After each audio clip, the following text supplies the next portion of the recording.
Le Panama a officiellement établi une commission de vérité pour enquêter sur l'invasion de son territoire par les États-Unis en 1989.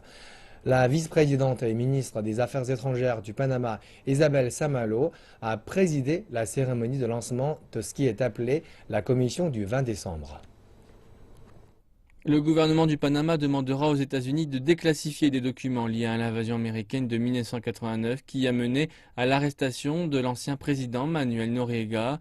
Le Panama souhaite connaître le nombre de victimes dans l'action militaire.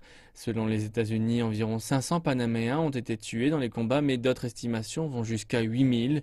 Une commission indépendante a constaté en 1990 qu'environ 3000 Panaméens avaient péri. Le Panama espère identifier les victimes et à la fin proposer des indemnités pour les familles. Cela fait partie d'un effort voulu par le président du Panama baptisé Pense les blessures et réconcilie notre pays.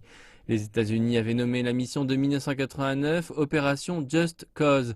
Environ 26 000 soldats américains avaient pris part à l'assaut qui a duré moins d'un mois. 23 soldats américains y étaient morts. L'invasion visait le président de l'époque, Manuel Noriega, qui a ensuite été arrêté, emmené et jugé aux États-Unis pour trafic de drogue et autres accusations. Noriega, âgé de 82 ans et avec une santé fragile, est à présent détenu au Panama. Il a auparavant purgé des peines aux États-Unis et en France. Le Panama a ajouté que dès qu'il sait qui a été tué dans le conflit, il travaillera avec des experts juridiques internationaux pour fixer des indemnités appropriées.